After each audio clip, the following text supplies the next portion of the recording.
اعوذ باللہ من الشیطان الرجیم بسم اللہ الرحمن الرحیم۔ السلام علیکم دوستو، کیا آپ جانتے ہیں کہ اللہ تعالیٰ نے رزق کے 4 دروازے رکھے ہیں؟ پہلے 3 دروازے تو صرف مسلمانوں کے لیے ہیں اور چوتھا ساری دنیا کے لیے ہے، یعنی غیر مسلم اور بت پرستوں وغیرہ کے لیے۔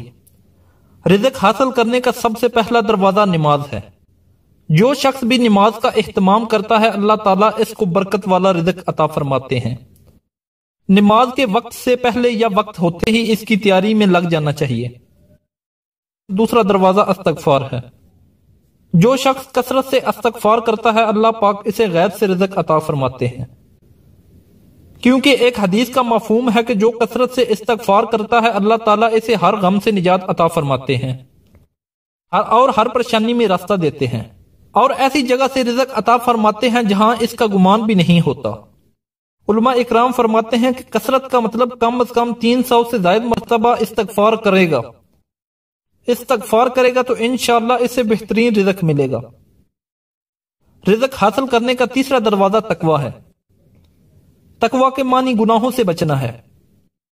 یاد رہے کہ مسلمانوں کے ذمہ ہر نیکی کرنا نہیں ہے، لیکن ہر گناہ سے بچنا ہر مسلمان کے لیے لازم ہے۔ جو ہر گناہ سے بچتا ہے اللہ تعالیٰ کے ہاں وہ متقی کہلاتا ہے۔ اس کا آسان طریقہ یہ ہے کہ ہم ہر کام کرنے سے پہلے یہ دیکھ لیں کہ اس میں اللہ اور اس کے رسول صلی اللہ علیہ وآلہ وسلم نے منع تو نہیں فرمایا۔ اگر منع فرمایا ہے تو ہم رک جائیں۔ جو اللہ کا ہو جاتا ہے تو پھر اللہ تعالیٰ اپنے بندوں کو اس کی خدمت پر مامور فرما دیتے ہیں۔ رزق حاصل کرنے کا چوتھا دروازہ ذریعہ معاش اختیار کرنا ہے، اور یہ دروازہ سب کے لیے ہے۔ کوئی کافر ہو یا مسلم، بتوں کی پوجا کرنے والا ہو یا کوئی آتش پرست، اگر وہ معاش کا کوئی ذریعہ اختیار کرے گا تو اللہ تعالیٰ اسے رزق عطا فرمائیں گے۔ مجھے افسوس اس بات پر ہے کہ مسلمانوں کی اکثریت نے پہلے 3 دروازے بھلا دیے اور آخری دروازے کو ہی لازم سمجھ لیا، جبکہ ان تینوں دروازوں سے رزق حاصل کرنا بہت آسان ہے۔ یہاں میری بات کا یہ مطلب نہ لے کہ کوئی ملازمت، کاروبار یا معاش کا کوئی بھی دوسرا ذریعہ جو ہم نے اختیار کیا ہو اسے چھوڑ کر بیٹھ جائے اور کام نہ کرے۔ کام ضرور کریں، لیکن اگر ہم چوتھے دروازے کے ساتھ ساتھ پہلے 3 دروازوں کو بھی استعمال کریں تو ہمیں تھوڑی محنت میں زیادہ رزق ملے گا، ہماری مشقت کم ہو جائے گی، ہماری کمائی بھی غیر ضروری جگہوں پر نہیں لگے گی، اور ہمارا مال بھی ضائع نہیں ہوگا۔ دوستو، کیا آپ جانتے ہیں کہ کسائی حضرات منگل اور بدھ کے گوشت کا ناغہ کیوں کرتے ہیں؟ گوشت پروٹین کا ایک بہترین ذریعہ ہے۔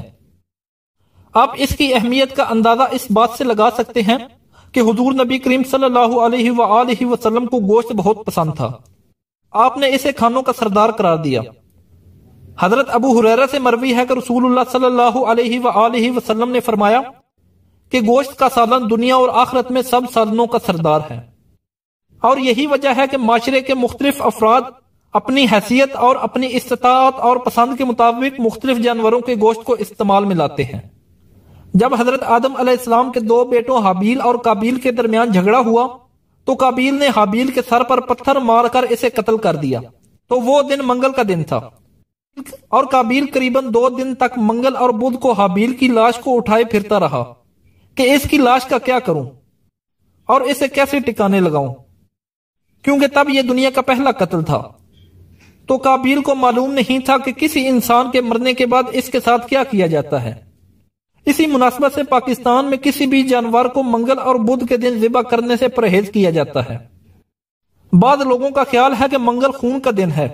گوشت کے کاروبار سے منسلک لوگوں کے ہاں یہ وہم اتنا زور پکڑ گیا ہے کہ اسی وجہ سے گوشت کا ناغہ بھی اسی دن کیا جاتا ہے۔ دوستو، آج کی ویڈیو ہماری بس یہی تک تھی۔ اگر آپ کو ہماری ویڈیو پسند آئی ہے تو اس ویڈیو کو لائک کریں، شیئر کریں اور کومنٹ میں اپنی رائے کا اظہار ضرور کریں، اور ہمارا چینل عثمان علی ٹی وی ضرور سبسکرائب کر دیں۔ تھینک یو، اللہ حافظ۔